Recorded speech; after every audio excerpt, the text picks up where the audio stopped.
नमस्कार दर्शकों, मैं ठाकुर प्रकृति मोहन आपका स्वागत करती हूं हमारे आज के कार्यक्रम उमंग में।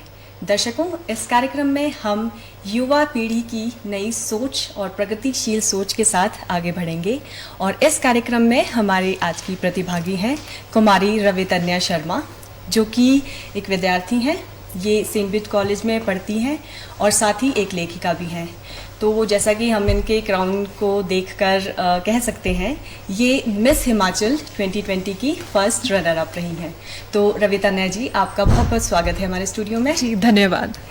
तो रवितन्या जी, सबसे पहले तो हम आपका जो मिस हिमाचल 2020 का ये जो सफ़र है, इसके बारे में जानना चाहेंगे कि कैसा रहा आपका ये सफ़र। जी, तो मिस हिमाचल में मेरा सफ़र ठीक 1 साल पहले शुरू हुआ था जी। और मिस हिमाचल दिव्य हिमाचल द्वारा आयोजित किया जाता है हर साल और तकरीबन हज़ारों लड़कियों ने इसमें ऑडिशन दिया था। मैं भी गई थी ऑडिशन देने, क्योंकि ये मेरा बचपन का सपना है। बचपन से ही मैं इतनी खूबसूरत लड़कियों को देखती थी, ये पार्टिसिपेट करती थी और आगे जाके अपने देश का, प्रदेश का और फिर देश का नाम आगे जाके रोशन करती थी। तो मुझे भी कुछ ऐसे ही करना था। तो हज़ारों लड़कियों ने इसमें ऑडिशन दिया था, जिनमें से तकरीबन 200 से 300 लड़कियों को इन्होंने चयनित किया गया था। उसमें मेरा भी नाम था और फिर और ज़्यादा ऑडिशंस हुए और फाइनली मिस हिमाचल 2020 में टॉप 20 फाइनलिस्ट में मेरा नाम भी पाया गया। तो बहुत ही खूबसूरत सफ़र रहा है मेरा। तो रवितन्या जी, आप हमें ये बताइए कि क्या ये आपकी पहली कोशिश थी या फिर इससे पहले भी आप कोशिश कर चुकी थी इस क्षेत्र में? जी, मिस हिमाचल में तो मेरी ये पहली कोशिश थी, पर इससे पहले भी मैंने एक ब्यूटी पैजेंट किया है जो मनाली में जो विंटर कार्निवल होता है उसके नाम से विंटर क्वीन नाम का एक पैजेंट है। उसमें मैं पार्टिसिपेट कर चुकी हूँ और वो सफ़र भी मेरा बहुत बहुत ज़्यादा शानदार रहा, क्योंकि पहला पैजेंट था मेरा, तो डेफिनेटली बहुत स्पेशल था मेरे लिए। तो उसमें मैं टॉप 10 में अपना नाम मैंने कमाया और मिस बॉडी ब्यूटीफुल का टैग भी मैंने हासिल किया। जी। अब हम आपसे ये जानना चाहेंगे, या इनफैक्ट आप हमारे दर्शकों को बताइए कि आपका मतलब जब ये आपको फर्स्ट रनर अप चुना गया मिस हिमाचल 2020 का, तो आपको कैसा लगा? मैं बहुत बहुत ज़्यादा खुश थी जब मेरा नाम अनाउंस हुआ, क्योंकि बचपन का सपना था और पूरा होते हुए देख रही थी, तो यकीन नहीं हो रहा था पहले तो। पर मैं बहुत खुश थी, बहुत गौरवान्वित महसूस कर रही थी। मैं अपनी मम्मा को, मेरी माता जी जो वहीं ऑडियंस में थी, मेरा छोटा भाई वो भी वहाँ पे मौजूद था, उनके आंखों में आंसू देखकर मतलब मुझे बहुत बहुत ही ज़्यादा अच्छा फील हो रहा था, बहुत गौरवान्वित महसूस कर रही थी। तो इससे भी एक और बात मैं कहूँगी, हमारी ग्रूमिंग के दौरान मिस इंडिया ऑर्गेनाइजेशन से एक सर आए थे, बेनेट सर आए थे। तो उन्होंने हमें कुछ बातें बताई थी हमारे फिनाले से पहले कि जब आपका ये फिनाले पूरा कंपटीशन खत्म हो जाएगा, आप जब यहाँ से निकल जाओगे, आपने रिकॉल करनी है कोई भी 3 बातें जो आप यहाँ से सीख कर गई हैं। तो अगर आप कोई भी 3 बातें रिकॉल कर सकती हैं तो मतलब आप एक विजेता हैं। तो जैसे ही हमारा क्वेश्चन आंसर राउंड कंप्लीट हो गया था, हम बैक स्टेज गए थे और रिजल्ट्स का वेट कर रहे थे। मैं उन्हीं की बात को बहुत गौर से सोच रही थी कि ऐसी कौन सी 3 बातें हैं जो मैं यहाँ से सीख कर जा रही हूँ, क्योंकि रिजल्ट्स तो पता ही नहीं थे कि हम कौन जीतने वाला है, क्या रिजल्ट्स आने वाले हैं। पर 3 बातें जो मैंने यहाँ से सीखी वो थी, पहली बात, कभी भी जिंदगी में हार मत मानो, आखिरी दम तक लड़ते रहो, फाइट करो, तो नेवर गिव अप। दूसरी चीज मैंने ये सीखी थी कि हर एक कंपटीशन में एक हेल्दी कंपटीशन होना चाहिए। जी बिल्कुल। सब लोग वैसे बहुत जुटे होते हैं, बहुत फाइट होती है टू विन द क्राउन, सारी लड़कियों ने बहुत कड़ी से कड़ी मेहनत की होती है, पर उसमें हम एक पॉजिटिव एटीट्यूड लेकर एक हेल्दी कंपटीशन की तरह अगर उसको लें तो बात ही कुछ और है। और तीसरी चीज जो मैंने इसमें सीखी थी वो ये थी कि खुद पर पूरा भरोसा रखें, क्योंकि जब तक आप नहीं बिलीव करोगे कि आप बेस्ट हो, तो आप कैसे दूसरों को यकीन दिला पाओगे कि आप में क्या बेस्ट क्वालिटी है। So believe in yourself, never give up and maintain a healthy competition. ये चीज़ें मैंने सीखी थी और मेरा सफ़र बहुत ही अच्छा रहा था, बहुत ही शानदार रहा था। रोज़ कुछ ना कुछ नया सीखने को मिलता था इसमें। रोज़ हमारी ग्रूमिंग होती थी, रोज़ हमारे सबटाइटल्स की भी इसमें कॉम्पिटिशन्स होते थे, जैसे miss beautiful skin, miss beautiful hair, miss style diva, miss talented. तो इसमें मुझे मिस स्टाइल डीवा का सबटाइटल मिला था मेरी फैशन सेंस को लेकर। तो बहुत ही अच्छा सफ़र रहा था। और इनफैक्ट जब हमारा फिनाले हो रहा था मार्च में 2020 में, तो ठीक फिनाले के एक हफ्ते पहले लॉकडाउन हो गया, जिसकी वजह से हमारा पोस्टपोन हो गया था कंपटीशन, और वो पोस्टपोन होते होते ये फरवरी 2021 में अब जाके आयोजित किया गया था। तो पूरे लॉकडाउन के दौरान भी हम घर से ही अपनी सारी मॉडलिंग की वीडियोस भेजते थे मिस हिमाचल ऑर्गेनाइजेशन को। रैम वॉक वीडियोस, हमारी टैलेंट की वीडियोस, डिफरेंट ओकेजन्स पे हम फोटोशूट्स करवाते थे, जैसे इंडिपेंडेंस डे पे करवा लिया, गणेश चतुर्थी पे करवा लिया। तो सब लोग बहुत ही ज़्यादा टीम वर्क के साथ इसमें बहुत पार्टिसिपेट करते थे।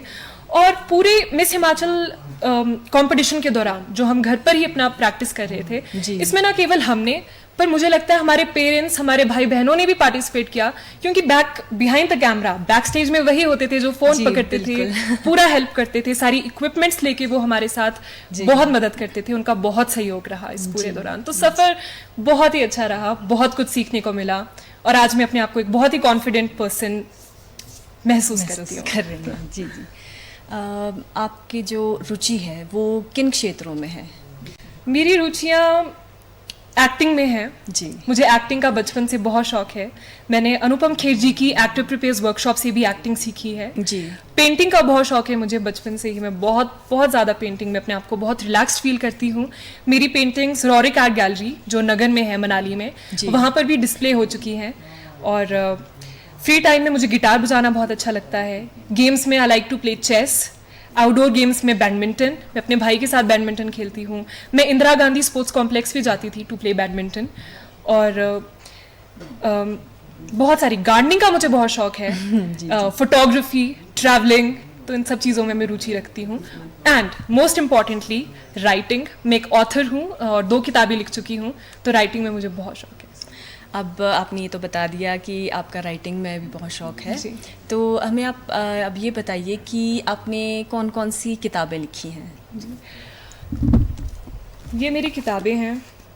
मेरी पहली बुक लाइफ इज़ ब्यूटिफुल जी, तो ये मैंने तब लिखी थी जब मैं 17 साल की थी, सिर्फ क्लास 12th में पढ़ती थी तब मैं।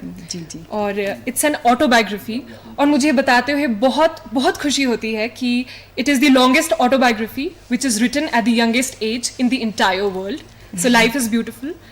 और मेरी दूसरी किताब द ब्यूटी ऑफ लाइफ, ये मैंने ये सोच के लिखी थी, आजकल हम देख सकते हैं जितनी एडवांसमेंट हो रही है सोसाइटी में, जितनी टेक्नोलॉजी बढ़ती जा रही है, तो जो यूथ है वो धीरे धीरे मॉरल वैल्यूज़ और जो एथिक्स होती हैं उससे धीरे धीरे दूर जा रहा है, उससे परे जा रहा है। तो इस बुक में मैंने सारी वैल्यूज़, जो मॉरल एथिक्स हैं, जो इंस्पायर कर सकती हैं लोगों को अपनी लाइफ को ब्यूटीफुल बनाने, कैसे आप सुंदर नज़रिए से दुनिया को देख सकते हो और बना सकते हो, जैसे लव, ह्यूमैनिटी, काइंडनेस, पैशन, ये सारी चीज़ें मैंने इसमें मैंने लिखी हैं। और जो थॉट्स हैं of eminent personalities of the world, उनके थॉट्स, उनकी जीवन से प्रेरणा लेते हुए मैंने इसमें काफ़ी कहानियाँ भी डाली हैं, जैसे Nelson Mandela, Helen Keller, Malala Yousafzai, Warren Buffett. तो इन सब के जीवन से जितनी भी प्रेरणा मुझे मिल पाई है वो मैंने अपने एक नज़रिए से लिखी है।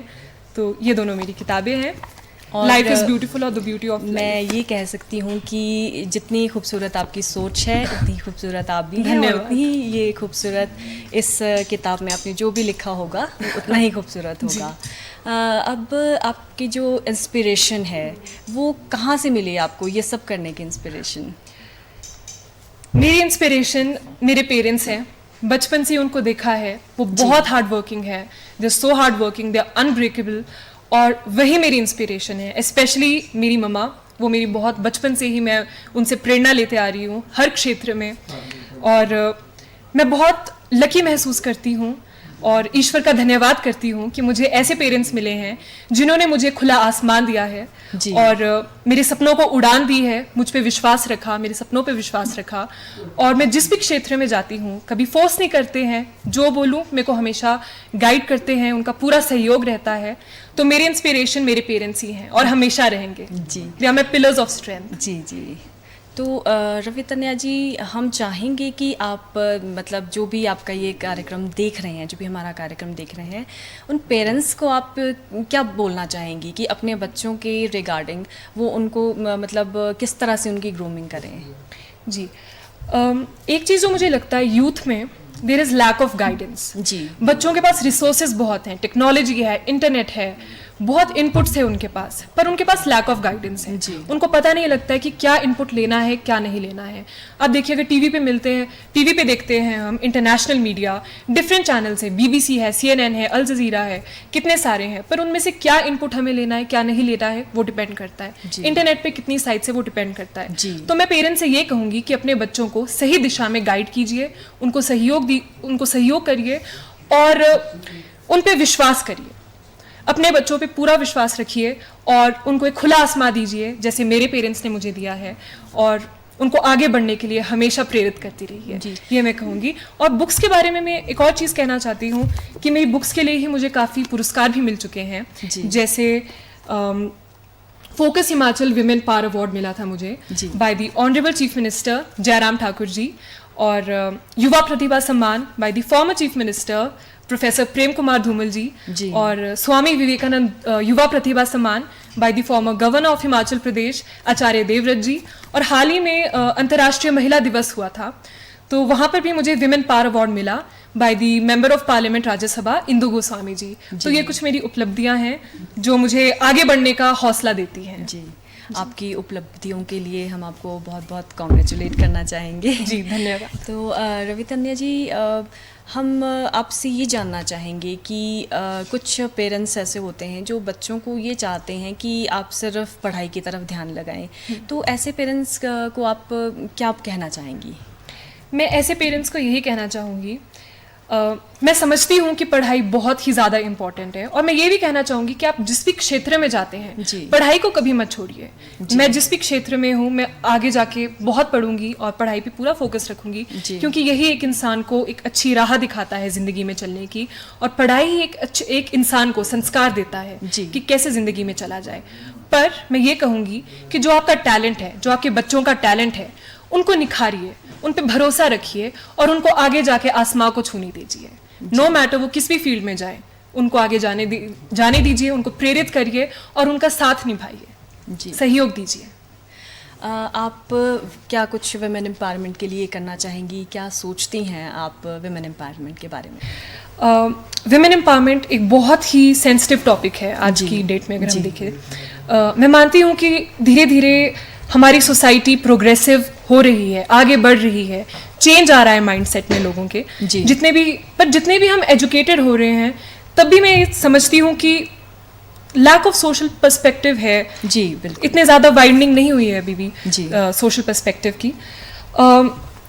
आप हर क्षेत्र में देखिए, महिलाओं का बहुत ज़्यादा योगदान रहा है। कल्पना चावला से लेकर बछेंद्री पाल तक, बुक्स में आप देखिए अरुंधति रॉय, सुष्मिता सेन, प्रियंका चोपड़ा, पॉलिटिक्स में आप इंदिरा गांधी को ले लीजिए, तो हर क्षेत्र में महिलाएं आसमां को छू रही हैं, बहुत ज़्यादा योगदान कर रही हैं, आगे से आगे बढ़ रही हैं।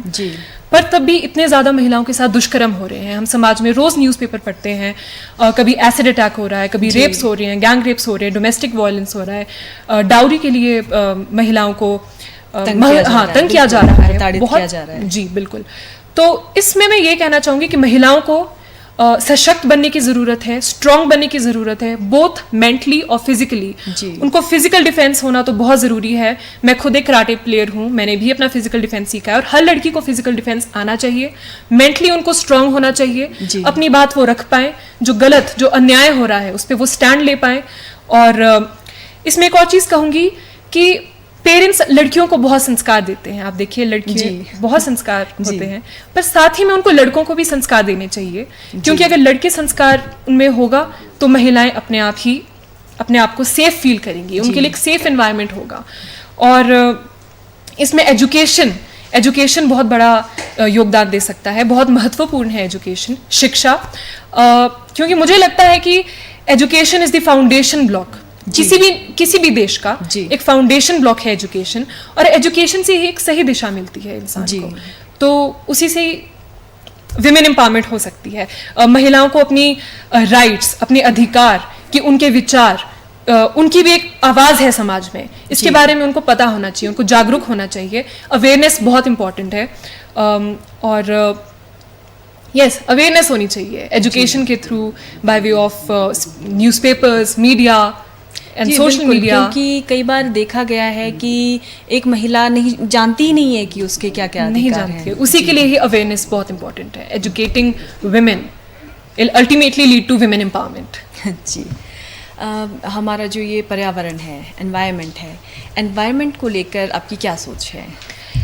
इन्वायरमेंट को लेकर हम देख सकते हैं आजकल कितनी डिफॉरेस्टेशन हो रही है पूरे वर्ल्ड में। जी। उससे बहुत कॉन्सिक्वेंसेस हो जाते हैं, आगे बहुत परिणाम होते हैं जो हम एक आम आदमी इतना रियलाइज नहीं करता है। जी। जैसे कि डिफॉरेस्टेशन से ग्लोबल वार्मिंग हो रही है, जो टेम्परेचर है वो राइज हो रहा है, उसकी वजह से ग्लेशियर्स मेल्ट हो रहे हैं, और जो सी लेवल है वो राइज हो रहा है। सी लेवल राइज हो रहा है तो उसकी वजह से जो हमारे आइलैंड्स हैं या जो सी शोर्स के पास जो सिटीज़ हैं, जो प्लेसेस जो बसे हैं वहाँ पे लोग, वो धीरे धीरे सबमर्ज हो रहा है। जी। और ओजोन डिप्लीशन हो रहा है, कितनी सारी चीज़ें हो रही है। तो ये एक आम आदमी नहीं समझ पाता है, तो हमें बहुत गौर करना चाहिए कि इसकी वजह से end of human life, end of ecosystem, जी, जी। यही इसका अल्टीमेट रिजल्ट होगा। जी। तो उसके लिए पेड़ लगाइए, जितने पेड़ लगाओगे उतना पूरी ही कोशिश करनी चाहिए कि बिल्कुल। हम अपने पर्यावरण को सुरक्षित रख जी। सकें। ज्यादा से ज्यादा करिए सेल, क्योंकि प्राइसेस हैं होलसेल।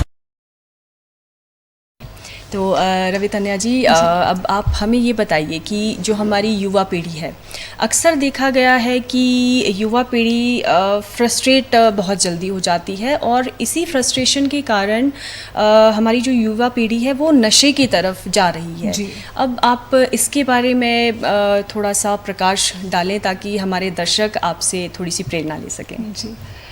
युवा पीढ़ी फ्रस्ट्रेट हो रही है जी। इसमें, जैसे मैंने आपको पहले बताया, लैक ऑफ गाइडेंस, जी। उनको एक सही दिशा नहीं मिल पाती है।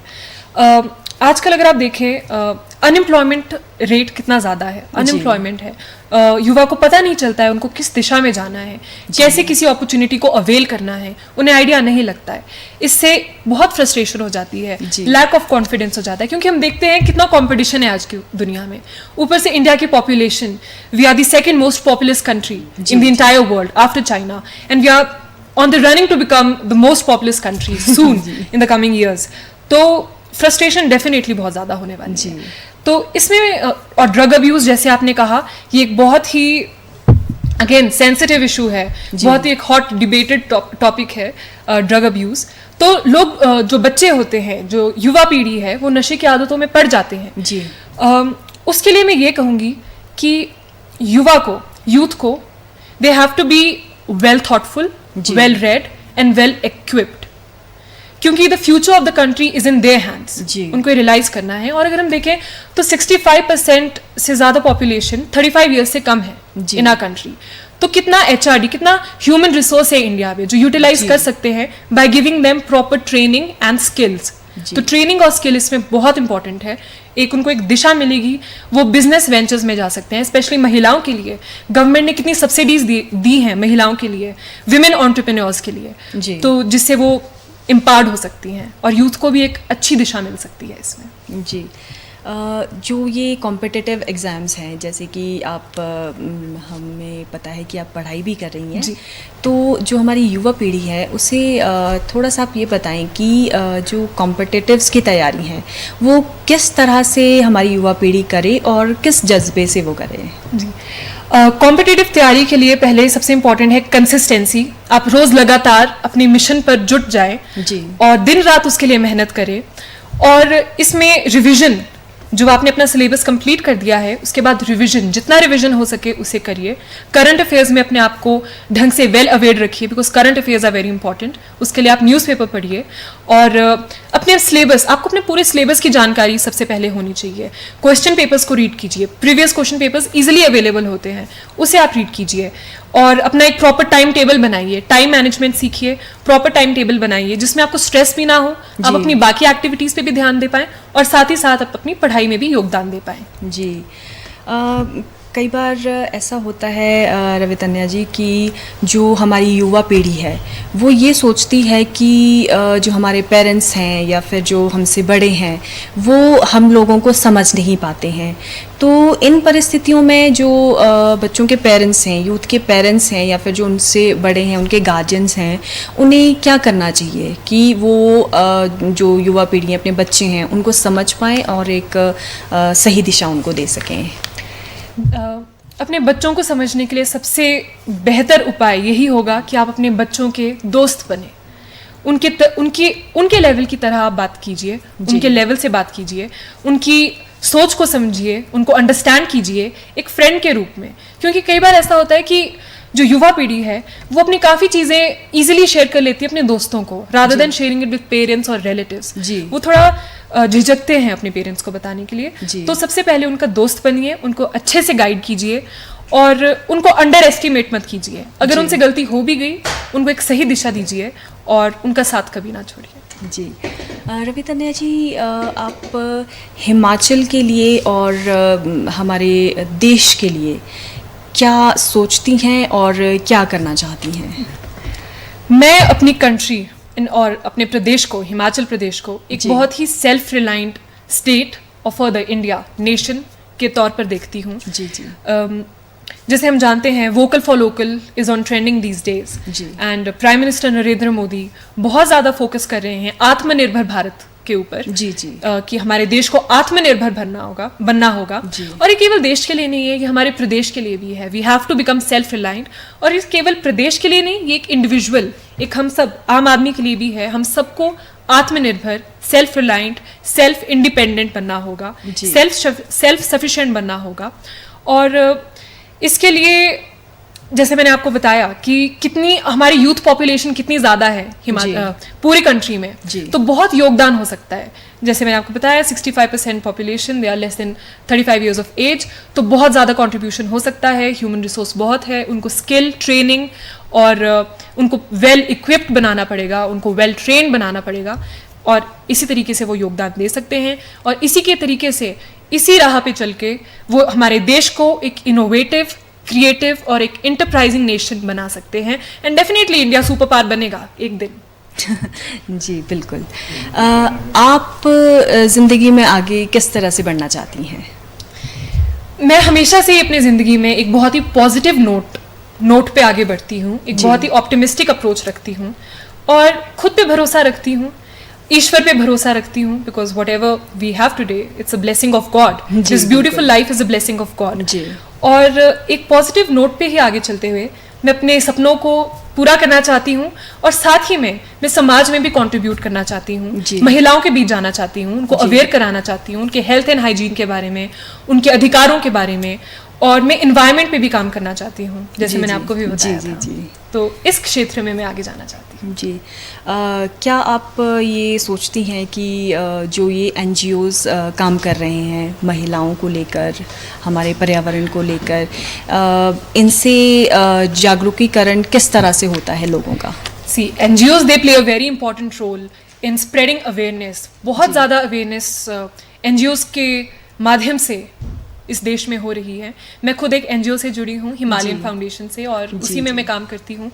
तो NGOs एक लोकल लेवल पर लोगों को इकट्ठा कर समाज की जो विभिन्न समस्याएं हैं उनको सॉल्व करने की हेल्प करते हैं। जैसे आप पॉवर्टी ले लीजिए जी, गरीब बच्चों को कपड़े दे देना, खिलौने दे देना, उनको बुक्स प्रोवाइड करना, स्टेशनरी का सामान प्रोवाइड करना। एनवायरनमेंट को ले लीजिए, पेड़ उगाना और सेव वाटर को क्लीन रखना, अपनी सिटी को क्लीन रखना, महिलाओं को जागरूक करना।